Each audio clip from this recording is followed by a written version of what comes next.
Sweaty palms hovered over the cracked keyboard. Maeve hit send, the click deafening in the dead quiet apartment. She just needed a fake passport and a flight out, a simple transaction with a black market ghoster. 10 minutes later, the screen glowed with a single new message. No price quote. No meeting location. Just 2 words from an address that made the bottom drop out of her stomach. I'm coming. She hadn't emailed the fixer. She'd emailed the apex predator of the city. The underside of the laptop was hot enough to burn her thighs, a dull, insistent heat that grounded her in the miserable reality of the moment. It was 2:14 a.m. The digital clock on the stove blinked a neon green 12 o'clock, as it had since she moved in 3 weeks ago, a mocking reminder of time standing still. The apartment smelled of boiled cabbage from the unit down the hall, layered beneath the sharp, chemical tang of cheap lemon bleach she had used to scrub the linoleum.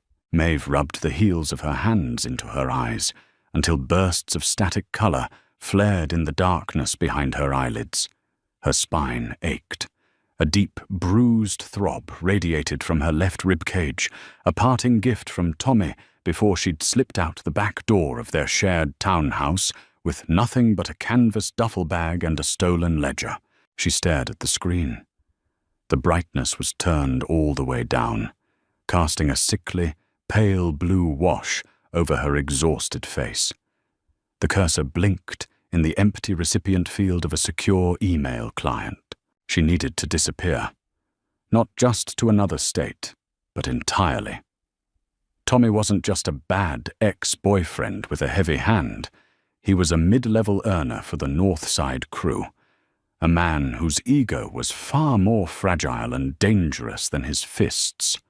When he realized the ledger, the one detailing a year's worth of skimmed profits he'd been hiding from his own bosses, was gone, he wouldn't just call the police. He'd call men who buried people in the foundations of new high-rises. Maeve forced her hands to stop shaking. She closed her eyes and visualized the scraps of information she'd gleaned over 2 years of playing the silent, compliant girlfriend. Tommy used a fixer for his off-the-books problems. A ghoster. A man who could turn a living, breathing person into a whisper and a one-way ticket to Oaxaca. Russo. That was the name. Richard Russo. She opened her eyes, ignoring the sting of exhaustion, and typed out the address she had seen over Tommy's shoulder 6 months ago. r.russo@omen-secure.net. Her fingers were stiff, clumsy. The O key stuck slightly. She hammered it down, typing the rest of the address. She didn't write a subject line. In the body, she typed the code phrase she remembered Tommy using when he needed immediate extraction for a runner. Need a clean slate. Standard fee plus 20% for a rush job. Tonight, she didn't proofread it. If she stopped to read the desperate plea, she would lose her nerve entirely and just wait for Tommy to kick the door in. She slammed the enter key. The screen showed a small, spinning wheel. It turned once, twice, and then a tiny green check mark appeared. Message sent. Maeve exhaled, a long, shuddering breath that sounded entirely too loud in the cramped kitchen.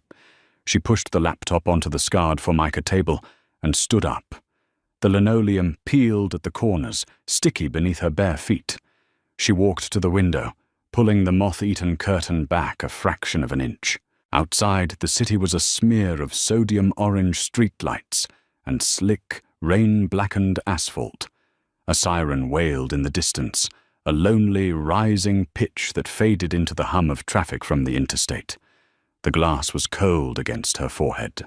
10 minutes.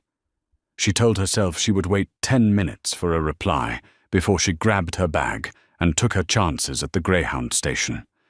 The station was suicide. It was crawling with lookouts, but staying here felt like lying down in a coffin and waiting for someone to nail the lid shut. She walked to the tiny kitchen sink, turned the faucet, and let the water run until the rusty brown tint cleared. She cupped her hands and drank. The water tasted metallic, like old pennies. Ping. The sound was sharp, synthesized, and agonizingly loud. Maeve choked, water spilling down her chin, soaking the collar of her oversized grey t-shirt. She spun around, wiping her mouth with the back of her hand. The laptop screen had gone to sleep. She approached it slowly, as if it were a live explosive. Her heart hammered a frantic, irregular rhythm against her sore ribs. Fixers didn't reply in 10 minutes. Fixers made you wait. Fixers made you sweat to drive up the price. She tapped the trackpad. The screen flared to life. An unread message sat in her inbox. She swallowed hard, the click in her throat audible. She clicked open the message. There was no greeting, no encrypted payment link, no list of instructions regarding drop sites or burner phones. There were only 2 words, typed in stark, plain text. "I'm coming." Maeve frowned, her eyebrows drawing together. A cold dread began to uncoil in her stomach. That wasn't right. The tone was completely wrong. It was too immediate, too personal. Her eyes darted to the top of the screen, to the sent folder. She clicked it. She looked at the address she had typed. r.rossi@omen-secure.net. The breath vanished from her lungs. The air in the kitchen suddenly felt too thick to breathe. Rossi. Not Russo. Roman Rossi. She hadn't emailed the mid-level fixer. She had missed a key, a single stupid vowel, and sent a desperate, coded plea for extraction to the head of the Rossi syndicate, the very cartel Tommy was stealing from. The cartel that was currently hunting for the ledger she had zipped into her duffel bag. "No," Maeve whispered, her voice cracking. "No, no, no." She slammed the laptop shut. The sound echoed like a gunshot. Roman Rossi didn't arrange passports. He arranged funerals. He was a man who existed in the peripheral vision of the city's elite, a name whispered in boardrooms and back alleys with equal parts reverence and terror. Tommy had once gotten drunk and talked about Rossi. "The man doesn't have blood in his veins," Tommy had slurred, staring into the bottom of a whiskey glass. "He's got ice water and battery acid. You don't look him in the eye unless you're ready to lose them." And she had just sent him her location, asking for a favor. Or worse, from his perspective, she was a random nobody spamming a highly classified syndicate server with cryptic demands. He had replied, "I'm coming." Why? Why would the boss himself come? The realization hit her with the force of a physical blow. The secure server. It must have flagged Tommy's name, or her IP address, or the specific phrasing she used. Rossi didn't know he was coming to help a battered girlfriend. He thought he was coming to intercept a rat. She had 10 minutes. Maybe less. Panic is rarely clean. It doesn't sharpen the senses into a state of hypercompetence. It fragments them. Maeve's vision tunneled. The edges of the kitchen blurred into meaningless shapes as she scrambled towards the bedroom. Her foot caught on the edge of the cheap, fraying rug, sending her sprawling hard onto the floorboards. Pain flared in her bruised ribs, sharp and breathless. But she didn't stop. She scrambled up, her breathing jagged, tasting the copper tang of fear in the back of her throat. She reached the bedroom, a glorified closet with a mattress on the floor, and grabbed her canvas duffel bag. Her hands shook so violently she could barely operate the zipper. It caught on a loose nylon thread. She yanked it, tearing the fabric, tearing a nail back to the quick. A sharp curse punched out of her as a bead of blood welled on her thumb, smearing across the heavy green canvas. Passport. Cash. The ledger. She jammed a pair of jeans and a heavy sweater into the bag. She needed shoes. Where were her boots? She found one under the radiator, covered in a fine layer of grey dust. The other was nowhere to be seen. "Think, Maeve, think," she muttered, the sound of her own voice doing nothing to steady her nerves. She dropped to her hands and knees, sweeping her arms under the mattress. Her fingers brushed the cold, hard toe of the leather boot. She dragged it out, shoving her feet into them without bothering with socks. She laced them with frantic, clumsy jerks, breaking one of the leather strings and tying a messy knot with the remnants. She grabbed the duffel bag by the straps, the weight of the thick leather ledger inside bumping solidly against her hip. She moved toward the apartment door. Then she heard it. The heavy metallic groan of the building's ancient elevator. It shrieked in protest, the sound echoing up the hollow shaft before slamming to a halt on her floor.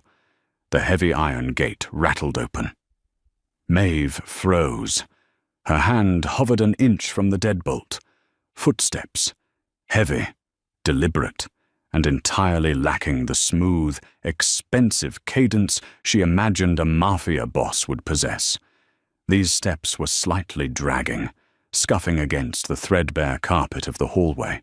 Scuff, thud, scuff, thud. She knew that walk. She had listened to it echo down the hallway of the townhouse 100 times, usually a precursor to a shattered plate or a bruised jaw. It wasn't Rossi. It was Tommy. He had found her.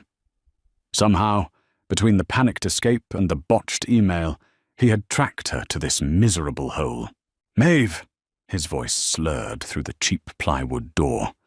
It was low, meant to be coaxing, but laced with a barely concealed, venomous rage.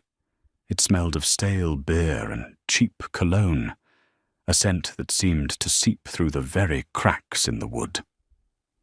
"Open the door, baby. I know you're in there." The super at the desk was very cooperative. Maeve backed away, her breath trapped in her chest. She looked frantically around the tiny living space.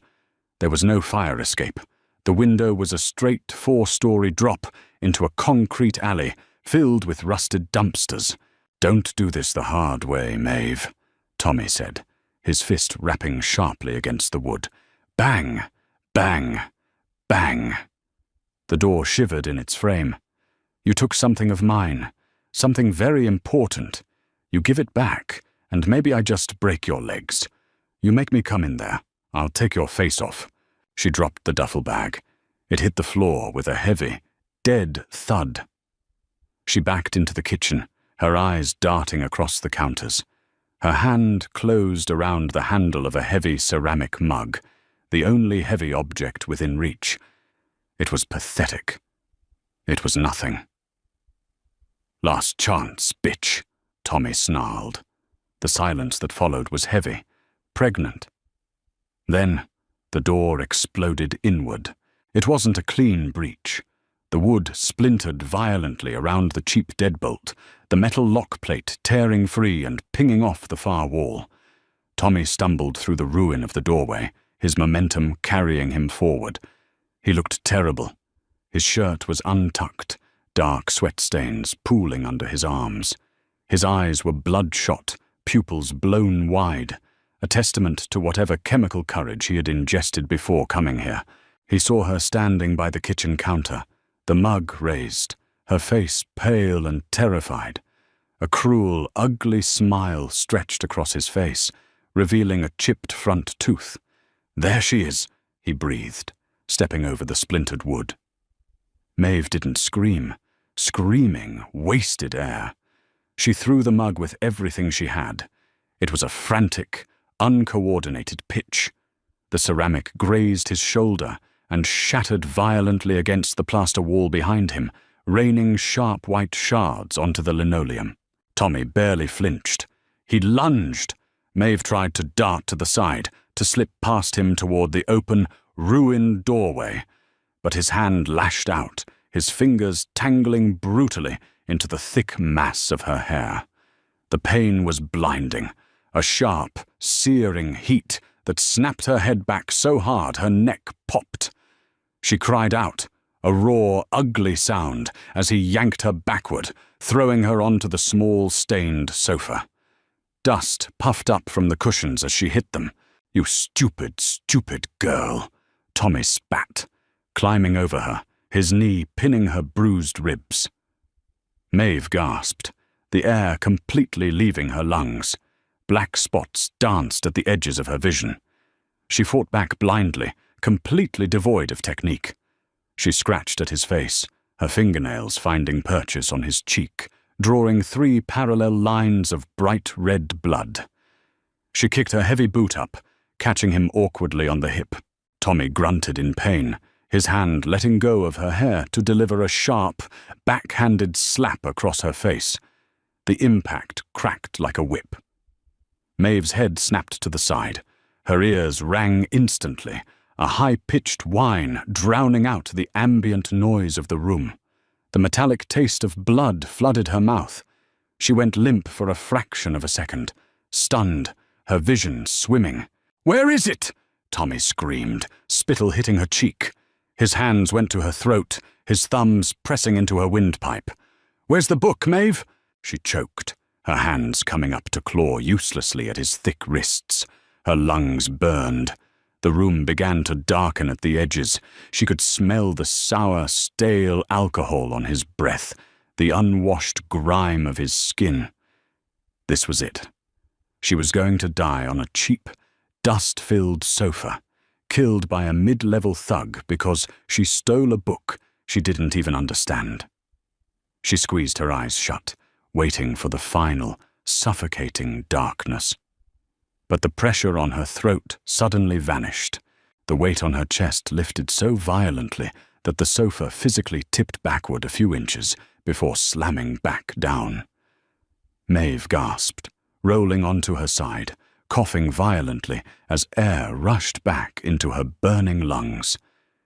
She clutched her throat, tears streaming down her face, her chest heaving. The ringing in her ears slowly faded, replaced by the sound of wet, tearing cartilage and a sickening crunch. She forced her eyes open, blinking through the blur of tears. The scene in her living room had completely changed. Tommy was no longer focused on her.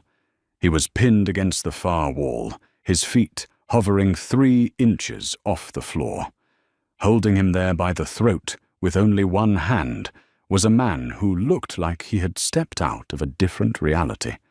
The newcomer didn't look like a street thug. He didn't look angry. He just looked immensely, profoundly tired. He wore a bespoke charcoal wool suit that was impeccably tailored, yet soaked across the shoulders from the rain. Water dripped from the hem of his overcoat, pooling on the cheap linoleum. The air in the room had shifted. The sour smell of Tommy's sweat entirely replaced by the sharp, clean scent of ozone, rain, and an expensive, woodsy cologne. Roman Rossi. He was taller than she had imagined, with a build that spoke of dense, functional muscle beneath the expensive wool. His face was all sharp angles and deep shadows, illuminated by the flickering neon sign from the street outside. Dark hair, slightly graying at the temples, plastered to his forehead by the rain. His eyes, a pale, striking grey, were locked onto Tommy's purple swelling face.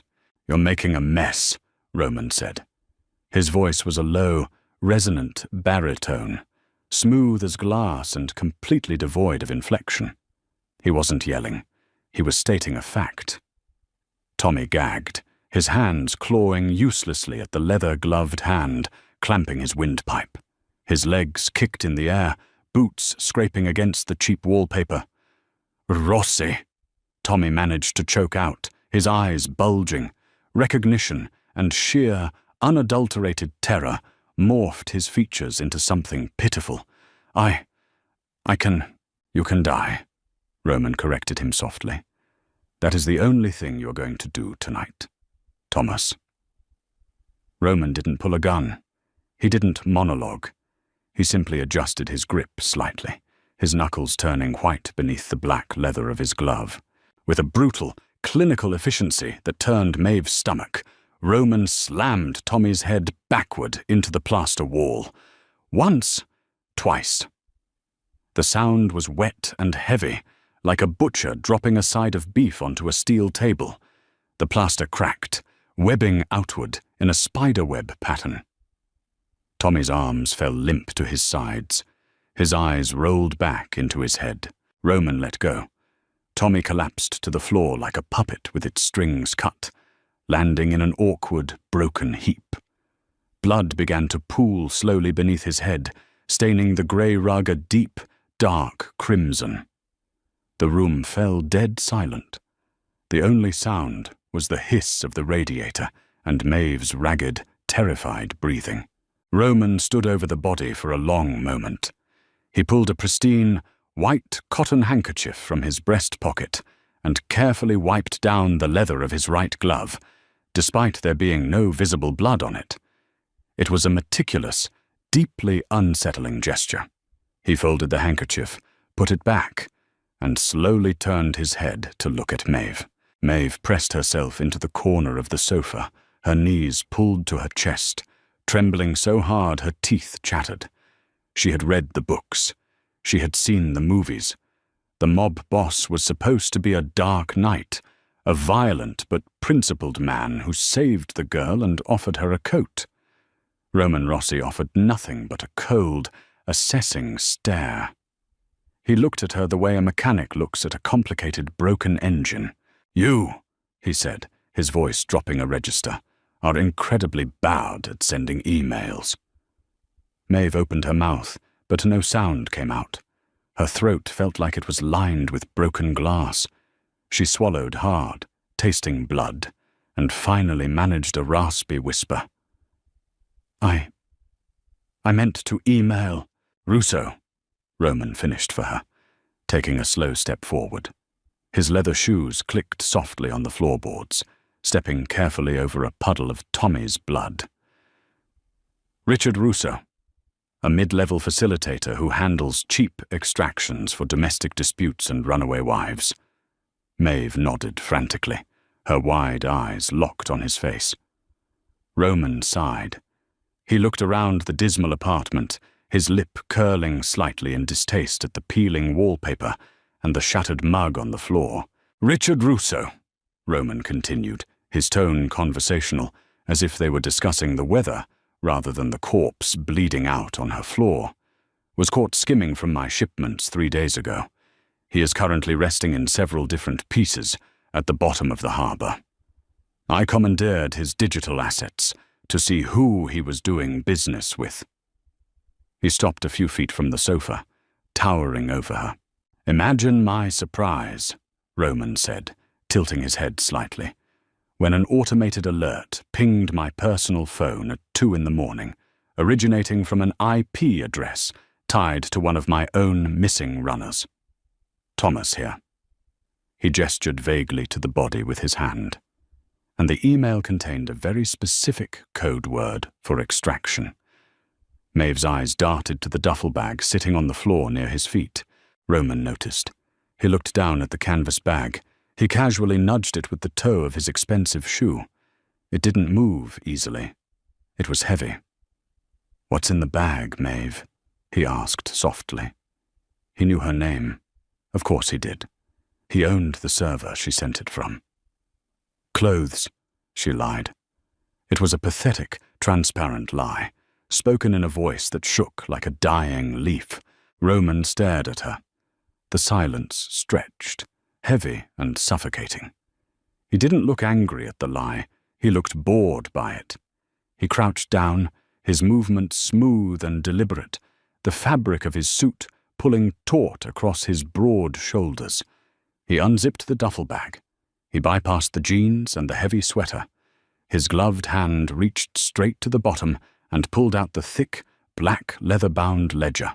Maeve closed her eyes, a tear finally escaping and hot tracking down her bruised cheek. It was over. She had traded a rabid dog for a quiet wolf. Roman stood up, holding the ledger in one hand. He flipped it open, scanning the handwritten numbers with a practiced eye. His expression remained entirely unreadable. He closed it with a soft snap and tucked it under his arm. Thomas was an idiot, Roman said quietly, looking down at the corpse. "But he was an idiot who managed to steal a substantial amount of my operational capital that is documented in this book." He looked back at Maeve. She braced herself, waiting for the blow, waiting for him to pull a weapon and silence the only loose end left in the room. Instead, Roman reached into his overcoat and pulled out a sleek, black smartphone. He checked the screen, tapped a button, and held it to his ear. "It's done," Roman said into the phone. "Send a cleanup crew to—" He paused, looking at the doorframe to check the apartment number. "Unit 4B, tell them it's messy, heavy duty." He hung up and slid the phone back into his coat. He looked at Maeve, shivering on the sofa, her lip busted, blood smeared across her cheek, wearing one boot tied with a broken lace. She looked like a cornered rat, dirty and desperate. "Get up," Roman ordered, his tone brooking absolutely no argument. Maeve flinched. "What?" "Get up," he repeated. "Grab your bag. We are leaving." Where are we going?" she stammered, her voice barely a squeak. "Are you going to kill me?" Roman let out a long, exhausted sigh, pinching the bridge of his nose as if she were a particularly stubborn child keeping him past his bedtime. "If I wanted to kill you, Maeve, I wouldn't have wasted my time breaking Thomas's neck. I would have let him finish the job and simply taken the book from him." He dropped his hand, his grey eyes locking onto hers, pinning her in place. "You have terrible timing, you have terrible aim, and you have terrible judgment in men. But you found the leak in my organization before I did, and you gathered the proof. That makes you useful." He turned his back on her, walking toward the shattered doorway. "You have 30 seconds to get out the door," Roman called over his shoulder, not looking back. "If you are still in this room when my cleanup crew arrives, you will leave in a heavy-duty trash bag. Your choice." He stepped out into the hallway, his silhouette disappearing into the dim light. Maeve stared at the empty doorway. She looked at Tommy's lifeless body, the blood spreading outward, soaking into the grout of the linoleum. She looked at the cheap, dead-end apartment. Her ribs screamed in agony, her face throbbed. She felt sick to her stomach, but her hands moved. She scrambled off the sofa, her legs trembling so badly they almost gave out. She grabbed the straps of her torn duffel bag, hoisted it over her shoulder, and ran out the door, chasing the smell of rain and ozone into the dark. The stairwell smelled of old urine and damp concrete. Maeve took the steps 2 at a time, her breath hitching with every jolt to her ribcage. Ahead of her, Roman moved with an eerie, gliding silence. He didn't run. He didn't even seem to hurry. Yet she had to push her battered body to its absolute limits just to keep his broad, charcoal-clad shoulders in sight. Her right foot, encased in the poorly tied boot, dragged slightly. Her left foot, clad only in a damp grey sock, slapped against the cold concrete. They hit the ground floor just as the wail of police sirens bled into the ambient noise of the city, distant but closing. Roman didn't head for the lobby. He kicked open a heavy steel fire door that spilled out into the back alley. The rain had intensified, shifting from a persistent drizzle to a cold, blinding sheet. It hit Maeve like a physical wall, instantly soaking her thin t-shirt to her skin. The shock of the cold made her gasp, swallowing a mouthful of icy water. An SUV sat idling in the center of the narrow alley. It wasn't a flashy, European sports car. It was a matte black, heavily armored Suburban, squat and ugly, built to withstand small arms fire and physical rams. The exhaust plumed in the cold air, thick and white. As Roman approached, the rear passenger door swung open. The driver, a man built like a cinder block, wearing a suit just as expensive as Roman's, didn't step out. He simply waited. Roman climbed in. He didn't look back to see if she was following. Maeve stood in the rain for 3 agonizing seconds. To her left, the alley opened out onto the street. She could run. She had the canvas bag. She had the cash she'd stolen. But then, she pictured the wet, heavy sound of Tommy's skull hitting the plaster. She looked at the yawning, dark interior of the SUV. She scrambled inside, throwing her bag onto the floorboards before pulling herself up onto the seat. The heavy door pulled shut automatically, with a solid, airtight thunk that instantly cut off the sound of the rain. The silence inside the cabin was absolute, deafening. Maeve shrank against the far door, pulling her knees to her chest. The leather seats were immaculately soft, smelling of cedar, gun oil, and the lingering trace of Roman's ozone cologne. The contrast was nauseating. Her wet clothes stuck to her shivering skin, dripping dirty rainwater and a few smears of Tommy's blood onto the pristine upholstery. "Drive," Roman said. The SUV surged forward, the acceleration smooth and brutally powerful. Maeve was thrown back against the headrest, her teeth clicking together. Roman sat on the opposite side of the bench seat. He had turned on a small, recessed reading light in the ceiling. He was ignoring her completely, his attention focused on the black leather ledger open on his lap. He flipped a page, the dry rustle of paper impossibly loud in the soundproofed cabin. The adrenaline that had propelled Maeve out of the apartment began to recede, leaving behind a cold, agonizing tide of pain. Her face throbbed where Tommy had struck her. The skin felt tight, hot, and swollen. Her neck ached from being grabbed by the hair. But it was her ribs that demanded all her attention. Every time the massive vehicle hit a seam in the asphalt, a sharp, white-hot lance of agony shot through her left side, stealing her breath. She wrapped her arms around her midsection, squeezing her eyes shut, trying to stifle a whimper. A small, pathetic sound escaped anyway. Roman didn't look up. "There is a compartment by your left knee. Open it." Maeve flinched at the sound of his voice. She cracked an eye open, her trembling fingers fumbling blindly until they found a sleek metal latch. She pulled it. Inside was a neatly organized first aid kit, a bottle of water, and a small stack of thick, black towels. "Dry off," Roman said, his eyes still scanning a column of Tommy's erratic handwriting. "You smell like a garbage disposal, and my upholstery is imported." It was an incredibly cruel, dismissive thing to say to a woman who had just survived an attempted murder, but the sheer, clinical detachment of it somehow cut through her panic. It wasn't sadistic. It was a statement of fact. To Roman Rossi, she wasn't a damsel. She was a biohazard, leaking onto his custom interior. Maeve grabbed a towel with shaking hands. The cotton was absurdly thick, plush and warm.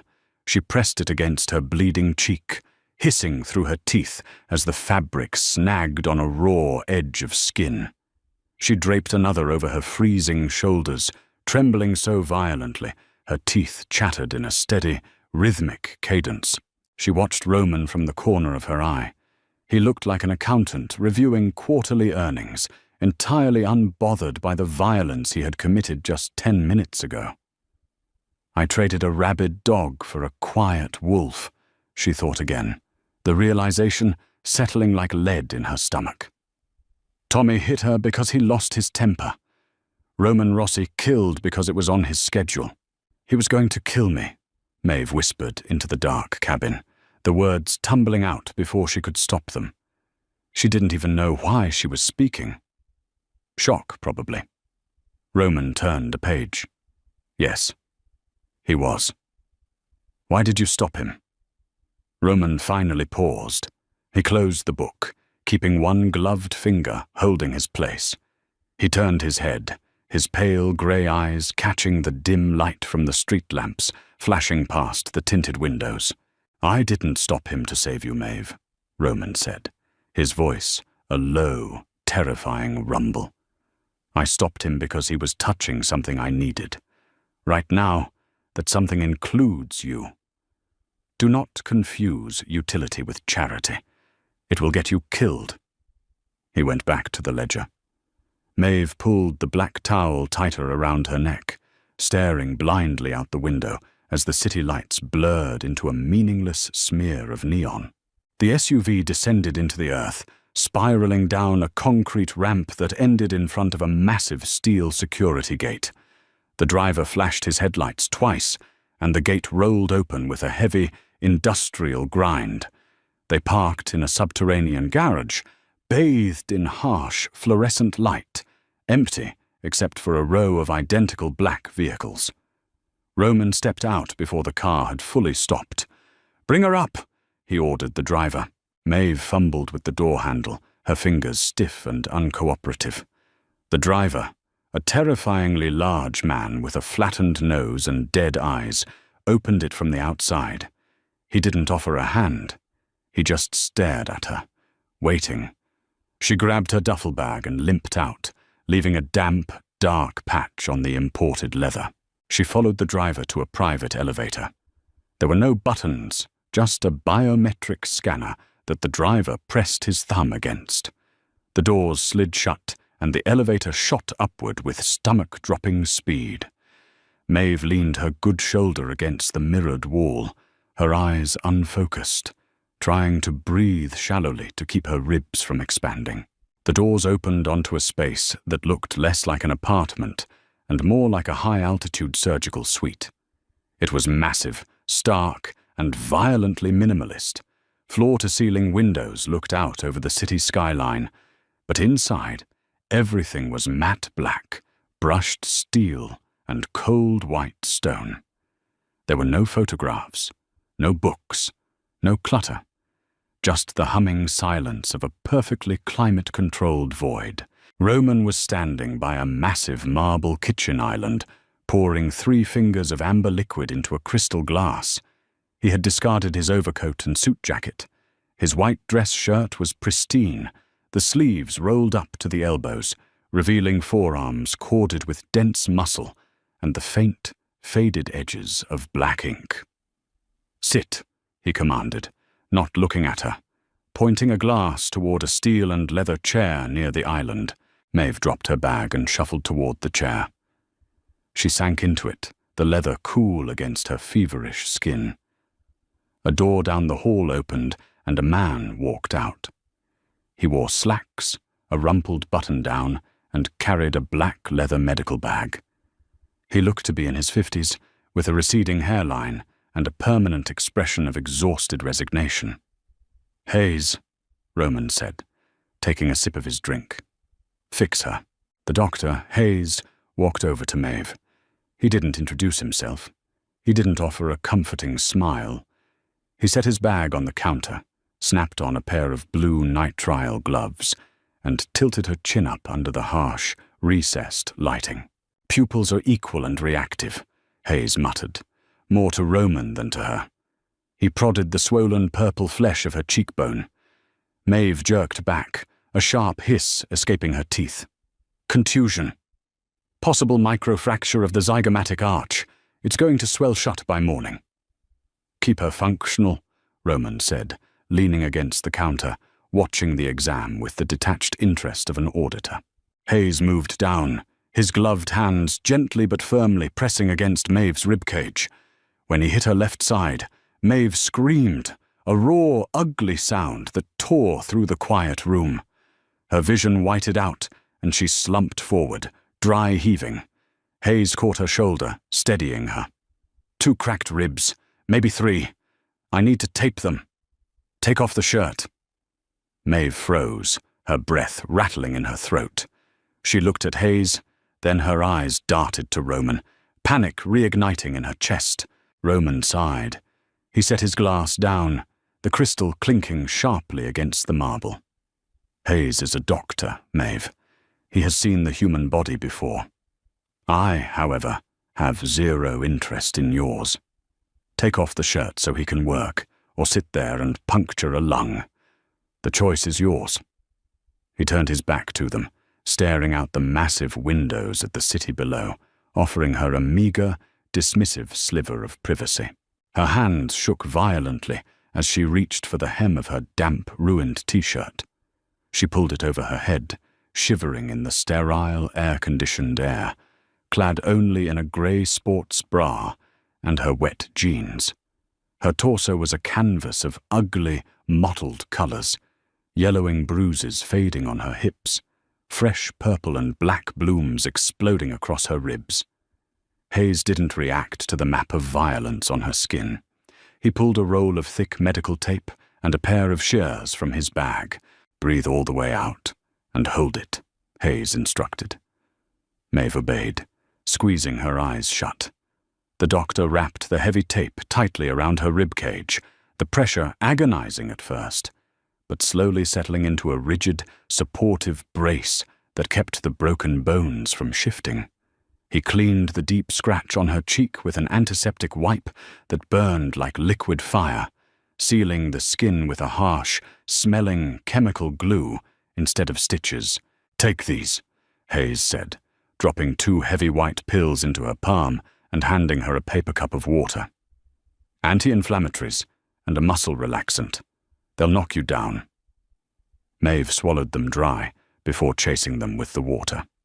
Hayes packed his bag, peeled off his gloves, and threw them in a trash can. "She needs sleep, Roman. And ice." "Noted," Roman replied, not turning around. The doctor walked out, the heavy front door clicking softly behind him. Maeve sat in the chair, her arms wrapped around her taped ribs, staring at Roman's broad back. The painkillers hadn't kicked in yet, but exhaustion was settling into her bones like wet cement. She was alive. She was in a fortress, but she was entirely, terrifyingly trapped. 20 minutes later, Maeve was sitting at the massive marble island, wearing a pair of black sweatpants and a dark grey hooded sweatshirt that smelled like detergent and faintly of Roman.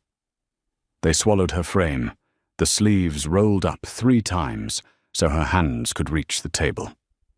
Roman sat opposite her. The ledger was open between them. The glass of amber liquor was gone, replaced by a steaming mug of black coffee. "Thomas was a blunt instrument," Roman said, his voice flat, his long index finger tracing a line of smeared, erratic handwriting on the yellowed page. "He collected protection money from the docks. He intimidated small-time lenders. He did not possess the cognitive capacity to engineer a skimming operation of this magnitude." He looked up. His grey eyes pinned her to the chair. They were cold, intelligent, and completely devoid of pity. He was moving nearly $40,000 a week off the books, and he was filtering it through dummy corporations that trace back to a shell company in Panama. Roman leaned forward slightly. "Thomas couldn't spell Panama. So, explain to me what this book is." Maeve stared at the pages. The numbers blurred together for a second before snapping into sharp relief. She recognized the handwriting. Not Tommy's jagged scrawl. It was hers. Small, neat, meticulous columns of numbers. "He made me do it," she said, her voice raspy, the sound scraping painfully in her throat. "Do what?" "Keep track. Reconcile the cash." Maeve pulled the oversized sleeves over her hands, rubbing her thumbs against the soft cotton. "He brought the money home in duffel bags. He said if he was a penny short when he kicked it up to his capo, they'd take his fingers. But there was always extra. Extra he didn't report. And the shell companies? He didn't set them up," Maeve said, shaking her head. The movement made her neck throb. "He just made the deposits. I saw the routing numbers. I tracked them so he wouldn't lose his cut. Tommy didn't know how it worked. He just knew the guy he handed the cash to at the end of the month." Roman went perfectly still. The silence in the room thickened, becoming suddenly oppressive. "Who?"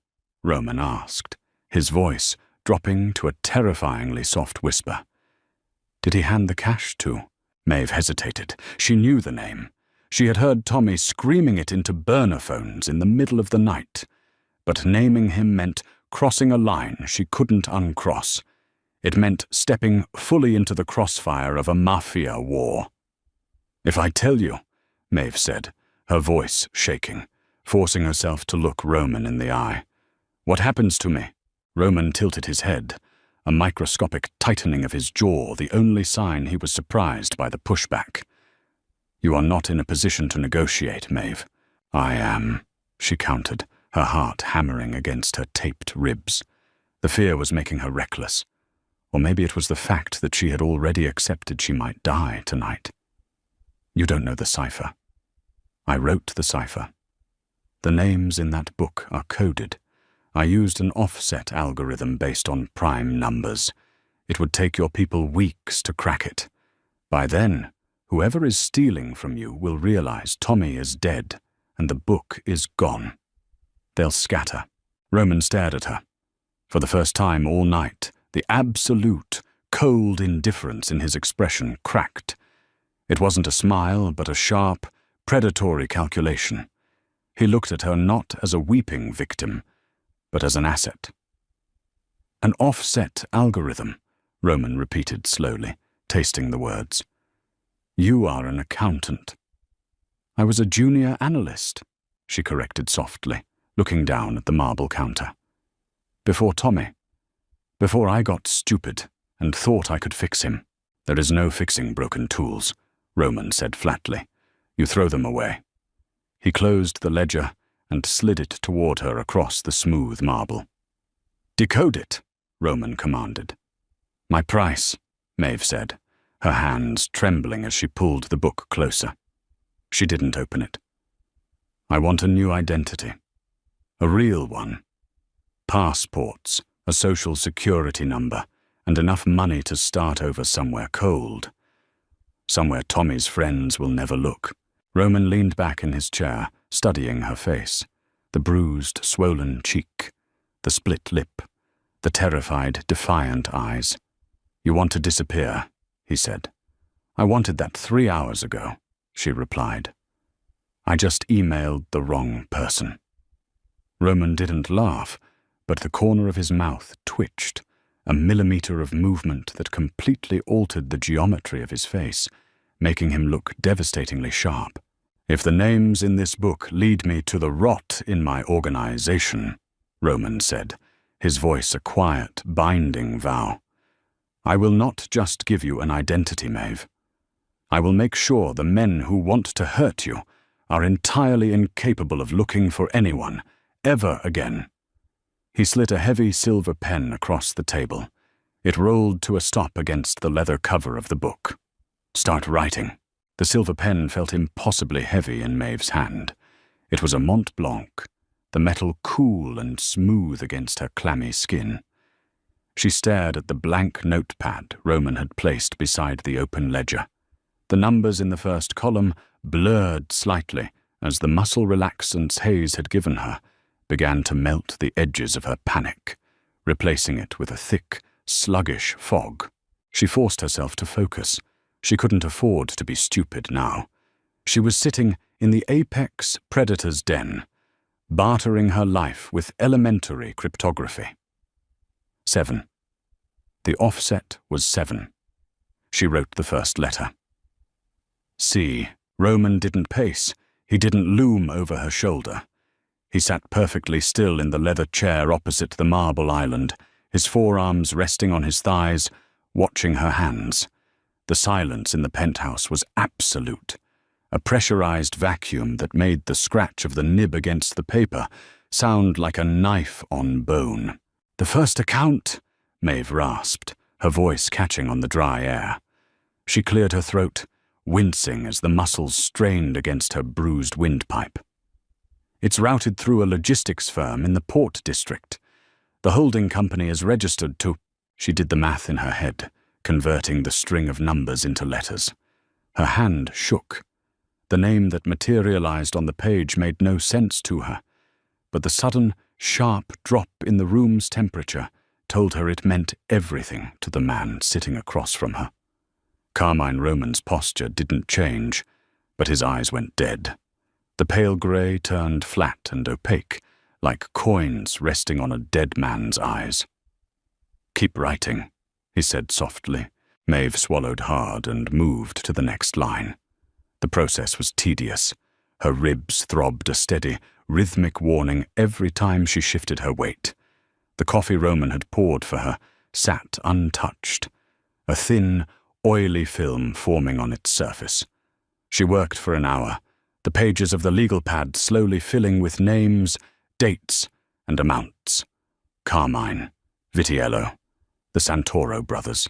These weren't rival gangs. She knew enough from Tommy's drunken rants to recognize these names.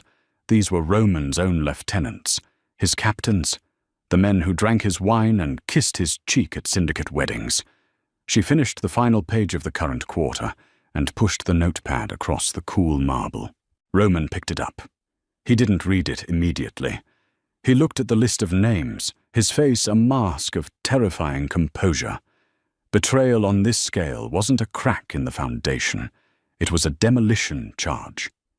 Yet, the only physical reaction he offered was the slow, methodical flex of his jaw. "Thomas wasn't skimming," Roman murmured, his voice sounding like dry gravel. "He was collecting. He was the bag man for a coup." He set the paper down. He looked at Maeve. The adrenaline had completely bled out of her system, leaving her hollowed out, shivering in the oversized sweatshirt. The right side of her face was a swollen, purplish-black mass, her eye reduced to a swollen slit. She looked like a casualty of war. "You did the math," Roman stated. It wasn't a question. "You knew what these amounts meant. You knew Thomas was funneling millions, not thousands." "I knew it was a lot," Maeve whispered, leaning heavily against the counter, too exhausted to maintain her posture. "I didn't know who it was for, I swear. I just knew if I messed up the ledger, Tommy would break my fingers. So I made the code. I thought if I kept it complicated, he'd need me. He wouldn't kill me." It was a pathetic survival strategy. A mouse building a maze for a snake, hoping the snake would get tired before it got hungry. Roman stood up. The sudden movement made Maeve flinch violently, her arms flying up to protect her head, entirely out of pure, bruised instinct. Roman stopped. He looked at her raised arms, at her cowering posture. A flash of something cold and incomprehensibly dark crossed his features. He reached out, his movements deliberately slow and telegraphed, and took the silver pen from her trembling fingers. "Go to sleep, Maeve," he said, turning away. "What?" She blinked, her brain misfiring. The passport. I said I would give you a new identity," Roman interrupted smoothly, walking toward the floor-to-ceiling windows, overlooking the glittering, rain-slicked city. "And I will. But my passport forger does not work at 4 a.m, and you are currently vibrating out of your chair." He didn't turn around. "There is a guest room down the hall. Second door on the left. Lock it if it makes you feel better. I have a war to start." Maeve woke to the smell of ozone and the sterile, metallic tang of cold air conditioning. For 3 terrifying seconds, she didn't know where she was. Panic seized her throat, sharp and suffocating. She tried to sit up, and the world violently tilted. A blinding, white-hot lance of pain ripped through her left side, stealing her breath. She collapsed back against the mattress, gasping, her hand clutching the rigid medical tape binding her ribs. The penthouse. The wrong email. Tommy. Roman. The memories slammed into her like physical blows. She opened her eyes. The guest room was immaculate, devoid of personality, decorated in the same oppressive shades of grey and black as the rest of the apartment. Heavy blackout curtains blocked the sun, leaving the room in a state of artificial twilight. She carefully rolled onto her uninjured side and pushed herself up. Her body felt like it had been run through an industrial press. Her cheek throbbed with a dull, heavy heat, the skin pulled taut and shiny from the swelling. She swung her legs over the edge of the bed. She was still wearing Roman's oversized sweatshirt and the sweatpants. She walked to the door. It was unlocked. She hadn't locked it last night. She had been too exhausted to even turn the deadbolt. She pushed the door open and limped down the hallway. The main living area was flooded with harsh, late-morning light. The rain had stopped, leaving the city skyline sharp and clear against a pale grey sky. Roman was sitting at the dining table. He was no longer in the pristine white shirt from the night before. He wore a dark, charcoal turtleneck and a shoulder holster made of dark brown leather. A sleek, matte black handgun rested squarely against his ribs. He was speaking quietly in Italian into a secure satellite phone. He didn't look up as she entered, but he raised a hand, gesturing vaguely toward the kitchen island. Maeve shuffled over. On the marble counter sat a white ceramic plate with 2 pieces of dry toast and a glass of water. Beside the water were 2 more of the heavy white pills Hayes had prescribed. She dry swallowed the pills and picked up a piece of toast. It tasted like ash, but her stomach cramped violently, reminding her she hadn't eaten in 24 hours. She ate it standing up, watching Roman. He hung up the phone. He looked entirely rested. There were no bags under his eyes, no sign of fatigue in his posture. He looked like a machine that had simply been powered off and back on again. "Carmine is dead," Roman said. He didn't offer a greeting. He just delivered the fact into the quiet room. Maeve stopped chewing. She swallowed hard, the dry bread scratching her throat. His car suffered a catastrophic brake failure on the interstate an hour ago, Roman continued, pouring himself a glass of water from a glass pitcher. The Santoro brothers are currently answering questions in a basement in the meatpacking district. They will not be leaving that basement. He looked at her, his pale grey eyes calculating. He was measuring her reaction. Maeve expected to feel sick. She expected the moral weight of what she had facilitated to crush her. She had translated a list of names, and men were dying because of it. But as she stood there, wearing a killer's clothes, drinking his water, all she felt was a profound, hollow sense of relief. Tommy was dead. Carmine was dead. The men who would have hunted her to the ends of the earth for that ledger were being systematically erased from existence. She hated herself for it, but she felt safe. "You don't look horrified," Roman observed, walking over to the island. He stopped a few feet away, respecting the physical distance she instinctively maintained. "I'm too tired to be horrified," Maeve said quietly. She looked down at her bruised knuckles. "Tommy used to hit me because I bought the wrong brand of beer. He broke my arm once because a guy at the gas station looked at me for too long." She looked up, meeting his terrifying, calm gaze. "You kill people because it's your business. It's clean. It has rules. Tommy was just chaos. I prefer the rules." Roman stared at her for a long time. The silence stretched, heavy but no longer oppressive. It was the silence of 2 very damaged creatures recognizing the jagged edges in one another. "Chaos is bad for business," Roman agreed softly. He reached into his pocket and pulled out a thick, manila envelope. He tossed it onto the marble counter. It slid with a dry rasp and stopped an inch from her hand. "What's this?" "The rules," Roman said. Maeve reached out and pulled the envelope toward her. The paper was thick, slightly textured. She broke the metal clasp and opened the flap, tipping the contents onto the counter. A navy blue passport slid out. Beside it, a plastic driver's license, a birth certificate printed on heavy cardstock, and a sleek, black debit card. She picked up the passport. She opened it. The photo was her. It must have been pulled from a DMV database and digitally altered to remove the bruises and the exhaustion. But the name printed next to the photo wasn't Maeve. Clara Vance. "The debit card is linked to an offshore account," Roman said, his voice returning to that flat, unreadable baritone. "There is $250,000 in it. The funds are clean. The identity is backstopped. Clara Vance has a credit history, a dental record, and a liberal arts degree from a mid-tier university." Maeve stared at the passport.